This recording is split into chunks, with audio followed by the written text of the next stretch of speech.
Welcome to Mindfulness Manufacturing. My name is Trevor Blondeel. Spending 25 years in manufacturing, I discovered the real impact we have on turnover, communication, and the ability to manage change is how we show up. That's the essence of emotional intelligence. In each episode, we bring a guest or message to expand your skills, engage your people, and grow your organization. So let's jump in. We're in our fourth year of the podcast, Mindfulness Manufacturing. And 1 year before it started, we were working with a plant in Kentucky. And there was a lot of drama and emotion running through, a lot of changes, a lot of good changes. And we just found ourselves sometimes getting stuck talking and venting maybe about some of the problems. And the book that we got onto was called No Ego by Cy Wakeman. And there was a transformation. And we started handing it out to the supervisors, and we're talking about some of the material. And the biggest one that stuck out that we really started using was, what do we know for sure? Because in manufacturing, there's always a lot of pressure. And I got so fortunate to have met Cy Wakeman, and she's on the show with us today. Welcome, Cy. And where did that question come from? Thank you, Trevor. Thank you, Trevor.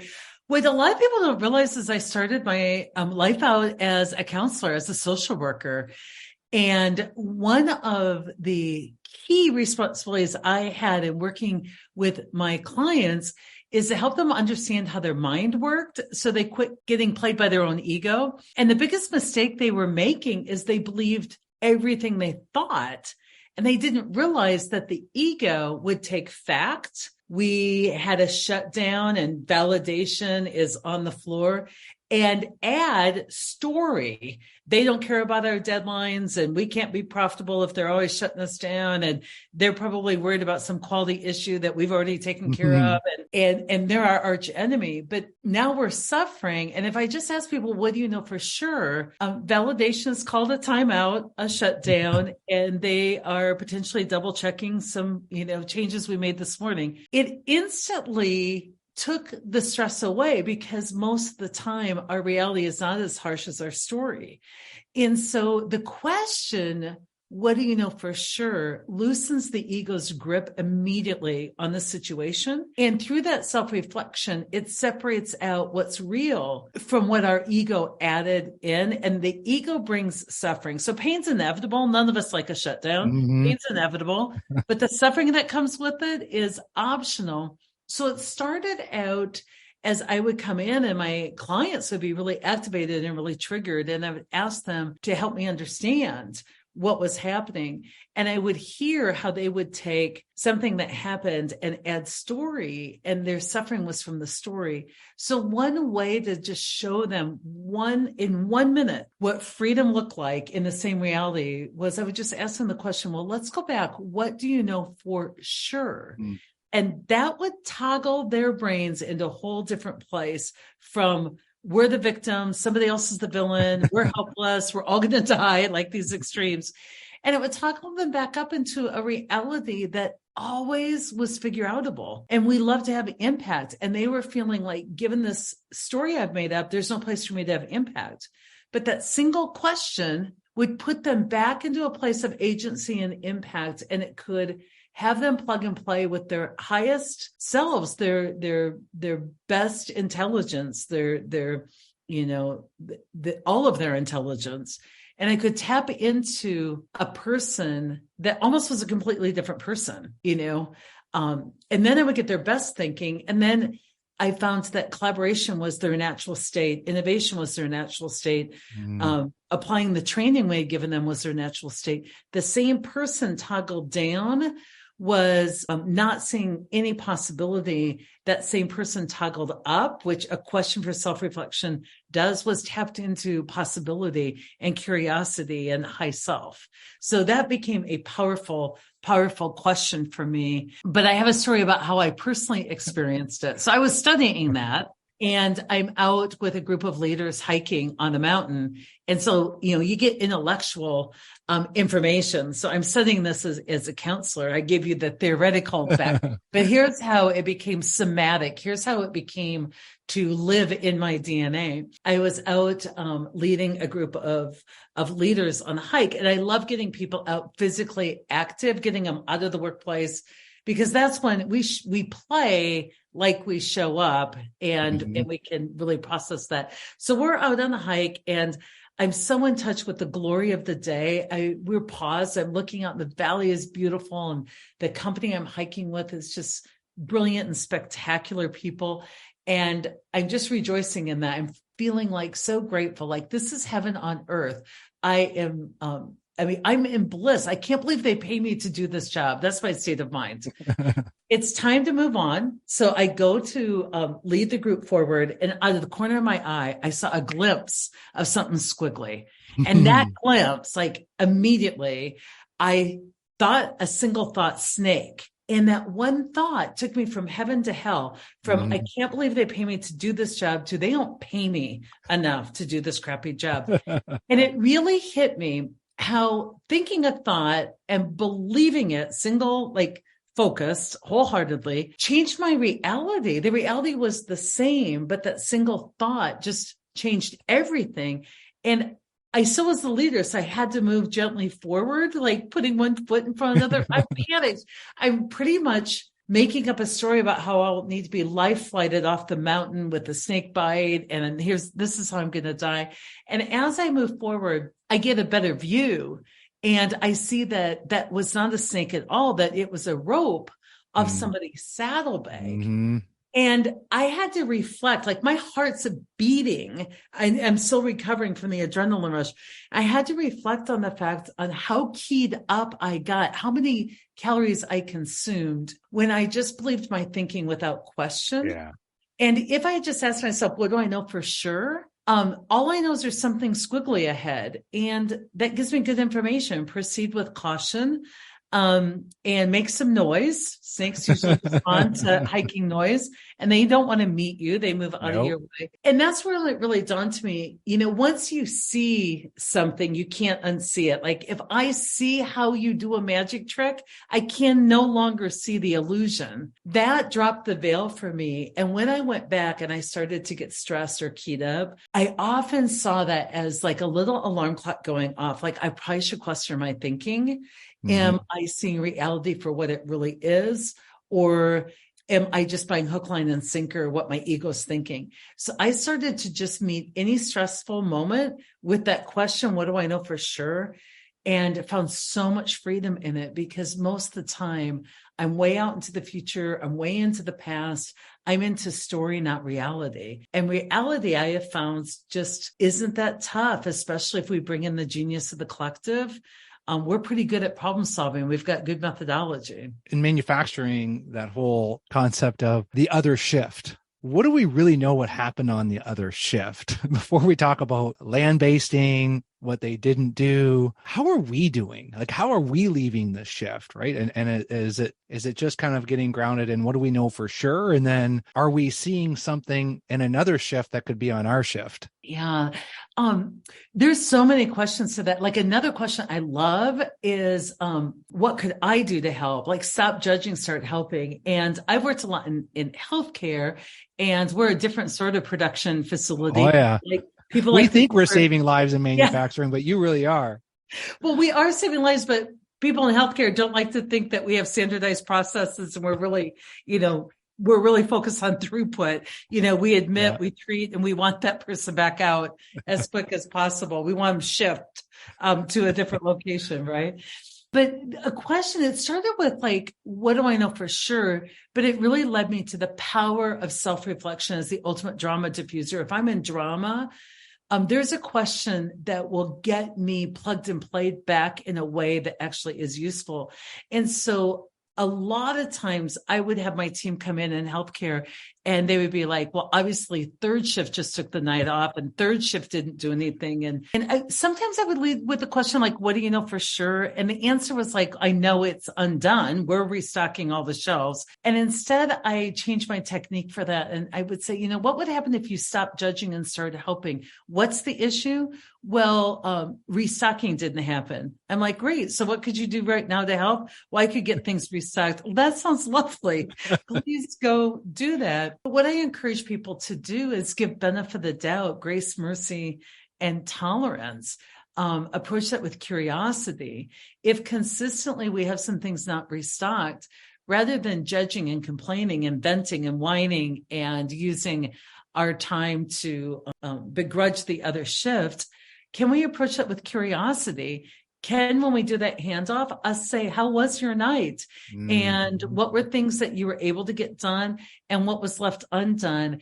And get really clear that every one of us leaves the shift with something undone. Every one of us does. And how can we extend grace, mercy, and tolerance? And what I tell my team, because I don't put up with any of that, is, do you have advice for the other shift? Here's my assignment to you. Write down everything you wish the other shift did. Write down all your suggestions. We wish they'd communicate. We wish they'd document. We wish they'd restock. We wish they would sweep. We wish they would, tear down and oil up and, whatever we wish for them.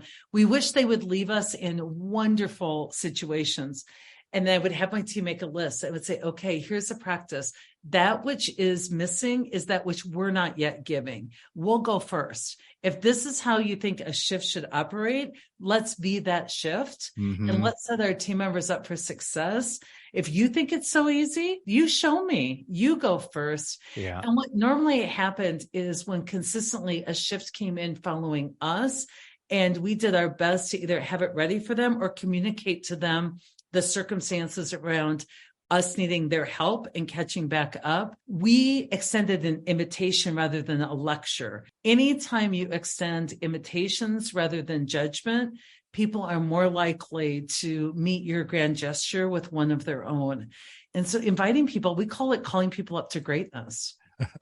I like the invitation. It's a different mindset. And when I've seen manufacturing lines rocket, across the 3 shifts, and it's always, there's some type of a relationship invitations from the other shifts of like, how do we set each other up for success? How do we focus on what we're doing and then be proud that, the first hour of the next shift is a great hour because we set them up, right? And that's, we get that joy and then that's going to come back another way. And I like that whole invitation and making our own list and just being curious, right? And being curious and saying, hey, how was your shift?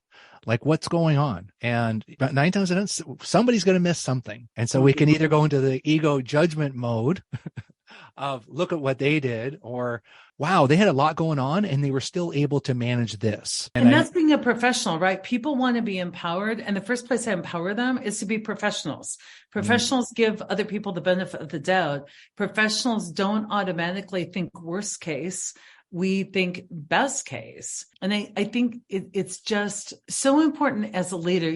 I did lead a short stint in manufacturing for Eaton Valve Company. We made airplane valves during some of my college summers. And we were the dishwashing crew. And so we came in at night and tore things down, got all the oil off of them and built them back up. And one of the things I really had to self-reflect on is this concept of as the leader goes, so does the team. My team was known to be anti-engineering. And so when engineering would come on the floor, people would be like, oh, we got everything working and now they're going to make some alteration that's ridiculous. Like you can't get your hand in there to unscrew that. Like we're about to, have someone harm us. That was the general view. And I kept telling my team, you guys, we have to be more positive. Engineering is our colleagues. We can't always. And I'm like, where did they get this bad attitude to engineering? Well, we had this one-way mirror. There's an office in the middle of the floor, and it had a one-way mirror where you could see out of the office, but people couldn't see into the office. And so that we could have some places for privacy and,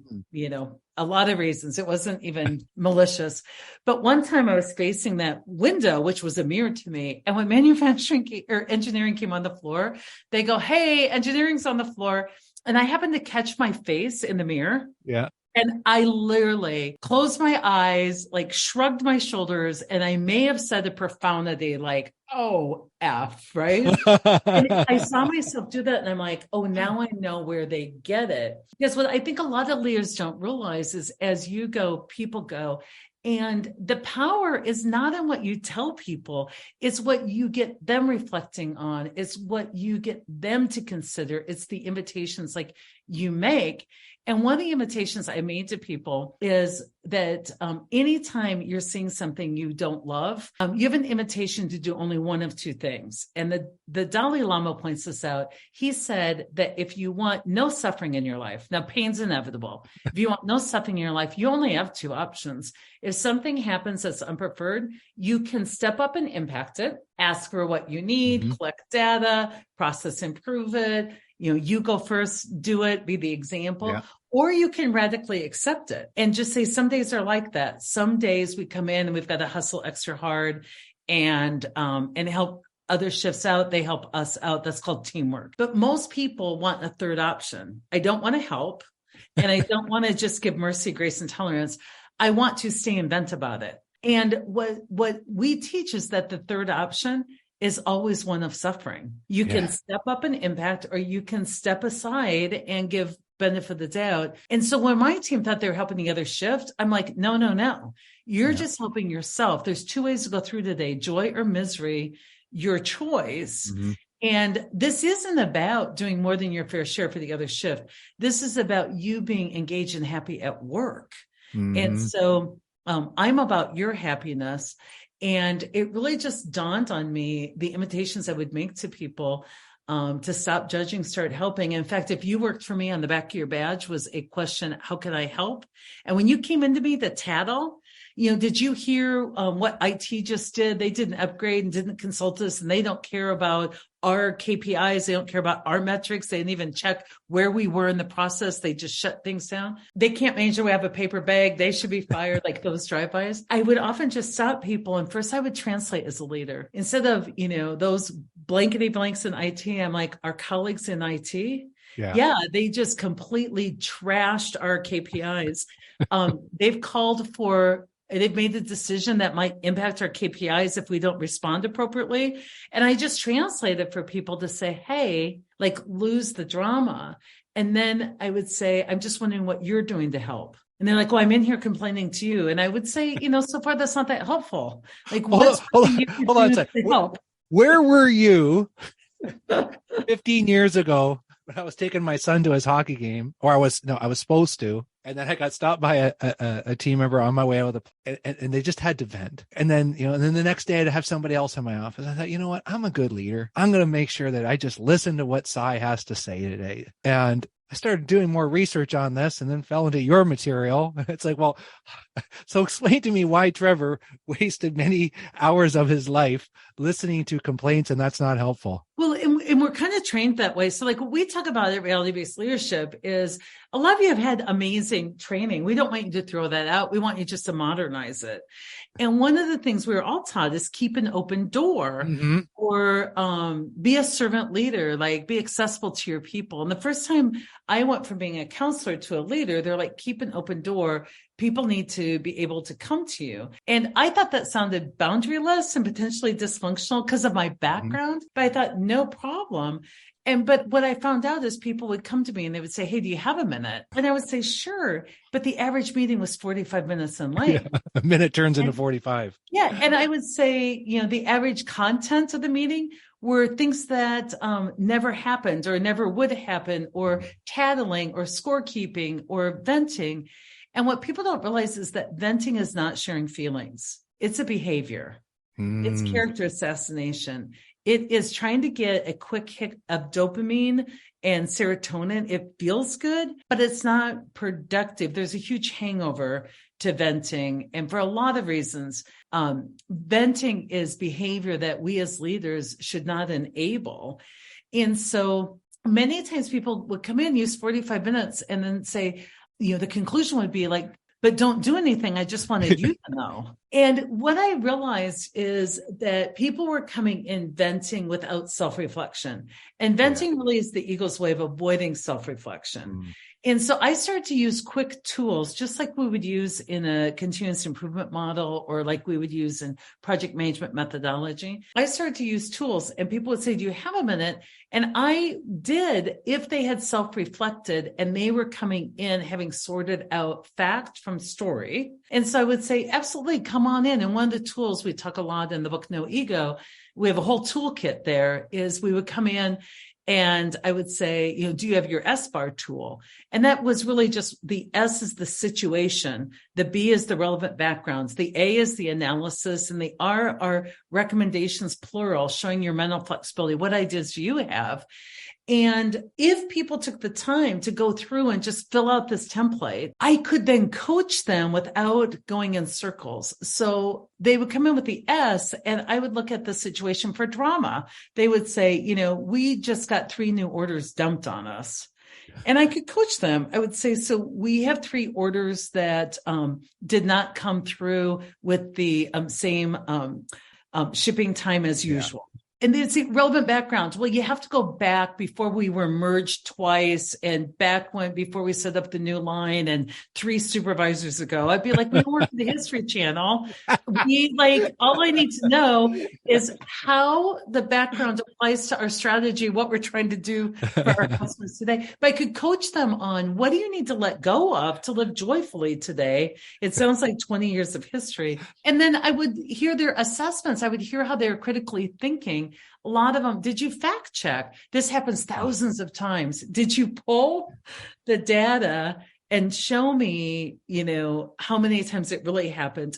And then recommendations aren't somebody should do something or I should never be inconvenienced again. It's this would be a good topic for this committee, or this is something we should bring up in our huddle meetings between shifts when we do the handoff, or this is I want people's recommendations. And then they're coming to me. I can see how they think. I can coach them without telling them what to do. Mm-hmm. I can see how they think, but they feel empowered because most of the time they just need me to say, it sounds like your thinking is on target. Do you need help resourcing that? Do you need me to pave the way? And it got me out of being the fixer. And my stress level was so high when I worked in healthcare and manufacturing before I did this, because people would bring things to me and I would enable them by saying, thanks for bringing that up. You are the innocent victim. You're not capable of handling this stuff. I'll take it from here. I'll put my cape on. Yeah. And like you, I missed a million hockey games. And my people didn't feel empowered, because if you don't have people as part of the solution, the only role you've left them is venting, complaining, BMW driving, which is bitching, moaning, whining, or critiquing. And people want to be better than that. I didn't know that I was the one that was driving it. Yeah. Right. Because I was allowing it. And then I was the one that was saying, let me take care of that.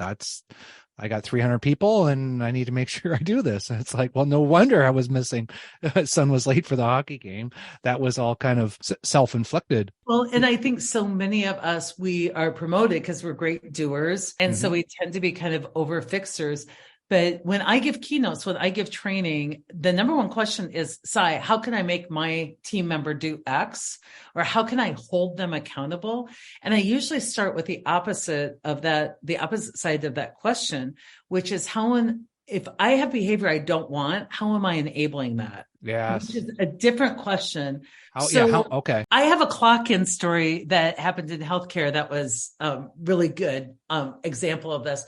We'd put in a new timekeeping system, probably Kronos. The whole world's usually on Kronos. But to save money, we only put places for my people to badge in on the 1st, 3rd, 5th, 7th floor, thinking that on your way to the 2nd floor, you passed a timekeeping system. Inevitably, being a servant leader, people come up to me and they're like, oh my gosh, Cy, hey, I forgot to badge in. Can you badge me in? And we all have to be badged in because that signature line follows us throughout the system. And I was taught to say, absolutely. Now here's the problem. It would take me 10 minutes per person by the time I would get in, do the exception report, file it, 10 minutes. And if I had 5 people not badge in that day, of 70 people I supervised, that was an hour of my time spent badging people in. And I wanted them to do something different. I wanted them to remember to badge in. Because if you can't remember the little stuff, how are you doing with the big stuff? If you can't remember to badge in, I was about to give you keys to the narcotics cabinet. What's going on? So I want to penalize them. I wanted to discipline them. Right. I wanted to take their badges away. And instead, I realized that when people have good information, when I quit buffering their relationship with reality, they make better choices. So instead of just saying, sure, I knew that it would take about 10 minutes.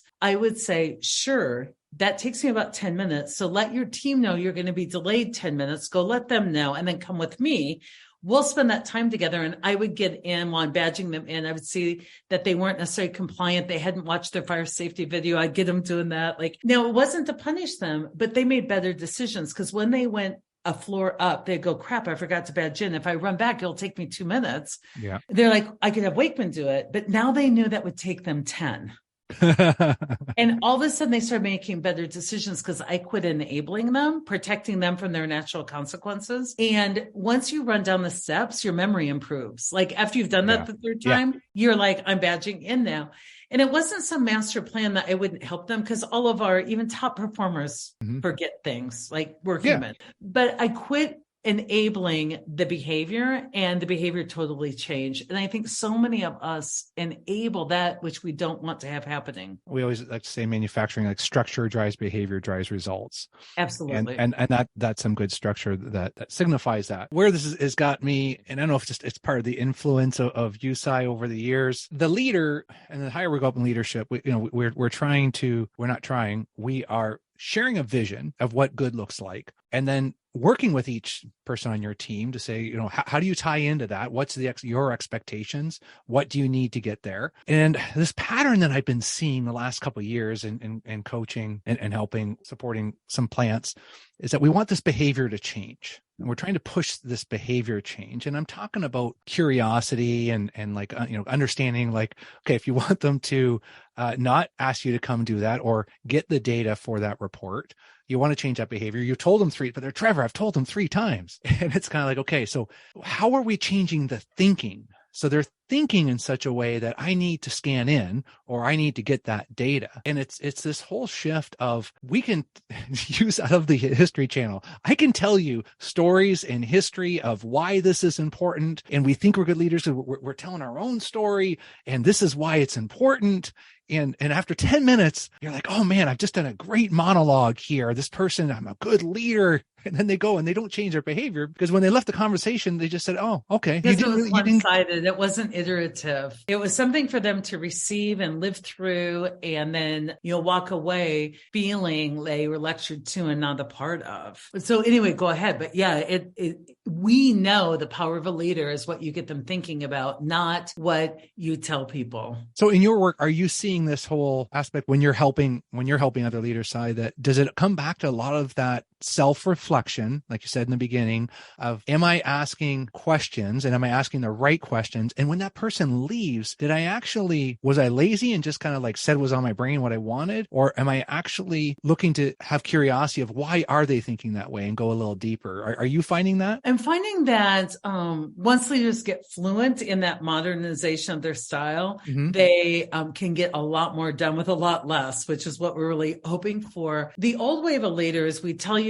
because I'm the leader, I said so. We tell you that it's the law, or we tell you, like it's in the manual, or like it's always been the case. And a different way of doing it is to drop all story and judgment and just cite reality. One of the standards we have here is that you're badging in, and you're in within 15 minutes of your start time. You're not badging in and then putting your boots on. Your boots are on and then you badge in, right? That's our reality. And that is the metric you will be measured on in part. So I just state reality. And then we teach leaders to say, so given that reality, what's your plan to be able to joyfully get on board and deliver that? What's your plan? Like, I don't have to lecture you or tell you how to do that. I just want you, let's meet in a couple of days. You come back to me with a plan on how you're going to consistently remember to do that. And then you might come back and you go, I'm just going to try harder. Now I might say, well, that's not really a plan I can invest in. I need, something a bit more concrete. So let's meet again in a couple of days. And the whole concept I teach a lot in No Ego is the power of self-reflection. It's the ultimate drama diffuser. If I lecture you, you walk away with, Cy is in a bad mood today and it's coming down on my case, and your ego score keeps. It's like, well, Trevor Trevor never badges in and he never gets talked to. Then I spend an hour. I'm like, Trevor, has she ever talked to you about this? She's talked to me for the third time. Then I go to HR to talk about, oh my gosh, how Trevor and I didn't get talked to the same. I'm like, leaders, stop that. Tell them, just state reality, ask for what you need. I need you badged in every time consistently. And you come back to me with what is your plan to get joyfully on board with that. Even to the point where we make a change in strategy and people are like, I don't agree with it. And in the beginning, I'm curious. I'm like, help me understand. Is it unsafe? Is it illegal? Is it immoral? Like, is there a fatal objection? Are you throwing a flag on the field? Because if you are, I'm all ears. Because sometimes we as leaders make decisions that we don't understand how that might execute out on the floor. Like there's a disconnect. So when we roll something out, hopefully it's iterative. Sometimes it's not. But if you throw a flag on the ground, I'm like, help me understand. A lot of times it comes down to, it's just not what I'm comfortable with. I don't prefer it. It's not how we've done it. I'm like, so there's no flag on the field. So it's a direction we're going, and it may not be your preference, but help me understand what's your plan to get on board with that. And I like it when you throw in the word joyfully. Joyfully. Yeah. I don't even just so I learned in manufacturing and healthcare, I can't just say, can you get on board with that? Because people are so creative in their negative compliance, right? They're like stomping through or setting, the booby traps as I walk on the, like, well, you told me. Yeah. So I just don't even do that. I'm like, how can you get joyfully on board? And when folks are like, I really can't, after multiple conversations, I then have to ask them, what's your plan to transition off my team? Yeah. It's just shocking to people. They've never reflected on the fact that there's only two options. You can sign up and help us mitigate the risk at hand. It's not a perfect plan. Or you can transition off. And a lot of people are like, no, I love my job. I want to stay. I've been here 15 years. I'm like, awesome. Then what's your plan to get on board? I'm not gonna. Then what's your plan to leave? I'm not going anywhere. I'm like, I think you think there's a third option.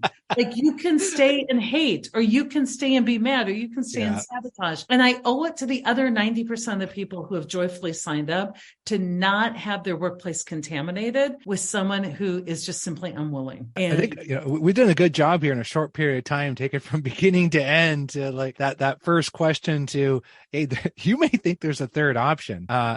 But in full transparency here, I spent a lot of time before this podcast because there was just so many interesting directions. And I really want to thank you, Cy, because you've really helped me personally just navigate and reflect and really simplify. And I think as manufacturing leaders, one of the things I think we all struggle with that we don't want to admit is sometimes it's hard to hold people accountable. And then you're either the bad person. And I definitely played that role because I lack some skill, and definitely your work has made me more skilled. And that's definitely made that difference because it takes us away from, it's not the boss that's going to hold this person accountable. It's just, hey, this is just the reality. So let's go through our options, but these are our options. So which path do you want to take? I'm just here guiding you.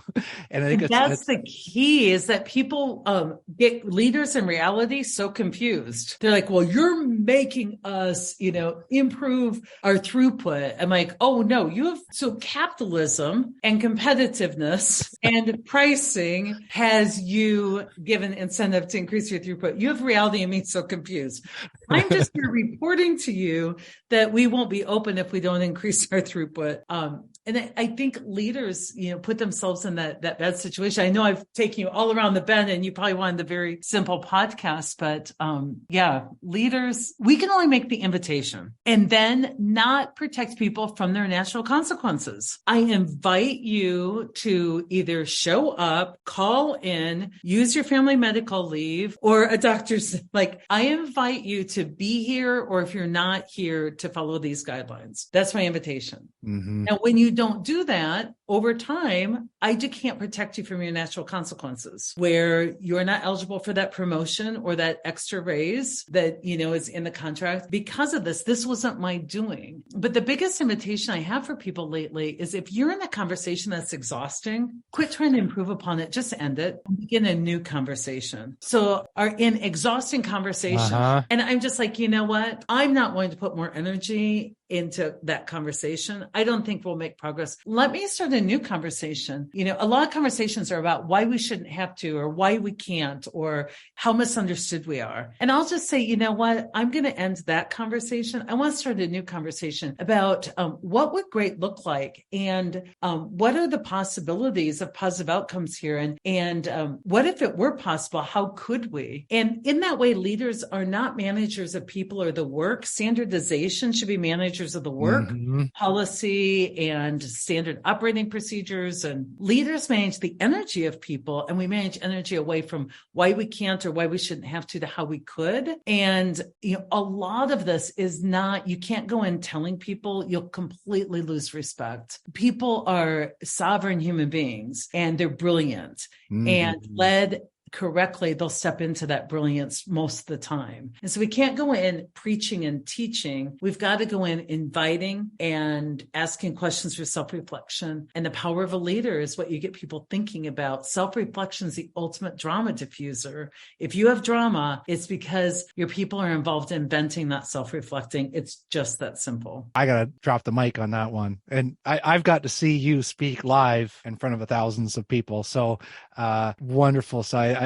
I'm excited for our listeners to just kind of be reminded of this. And I want to tie in the joyfulness, right? Because it's kind of like, how do we do it joyfully? That's another one of my takeaways today is, and we can have both. It's not an or, it's an and. It's like, yeah, we're going to get on board, and we're going to do it joyfully, and we're going to be happy about it, right? Because it's kind of like, what's the alternative? And leaders, be wary where you have lowered your expectations because of your own stories. Like, all I can expect is for them to do the work. Are you kidding me? Like, this is 12 hours of their day. Like, I will expect that we love each other up, we care for each other, we are joyful, and we do amazing work. I'm kind of weird, but I believe our energy ends up in everything we produce. Like, our work is our energy transfer to another group, which is usually our customers. And I want that energy transfer to be a really great one. That's how we build brand. And so many people in production feel far away from brands. They feel far away from the consumer. They are a main line to the consumer. This incredible product I built, I made sure it was exactly our promise to you.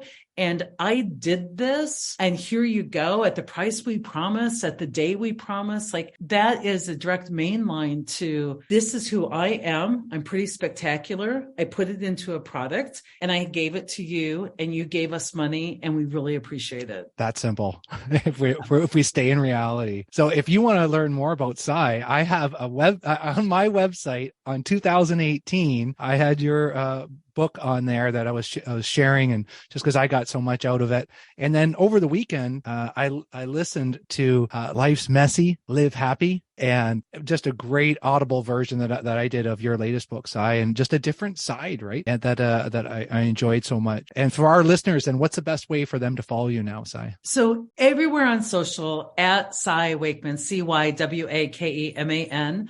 LinkedIn at Cy Wakeman, and we are prolific. We put out tons of content you can share with your teams. Sign up for our newsletter at realitybasedleadership.com. Every couple of weeks, we give you great content, video content you can share with your teams. And the No Ego podcast is a great way to get familiar with this information. We really believe in abundance. So we have plenty of it out there. And I'm so grateful, Trevor, that I get to borrow your audience for a little bit to see if I can help. And shout out to Joel Block, and he was one of your guests on your podcast who introduced us. He's a good friend. Who's a good man and a good friend. So yeah, appreciate you coming on, Cy. Thanks so much. And this was as much fun as I imagined. Awesome. Thanks, Trevor. Hey folks, appreciate you taking the time to join us today. If you enjoyed this episode, share it with someone. Haven't subscribed yet? Do it now. Remember, if you want results, the key is increasing your awareness of how you show up.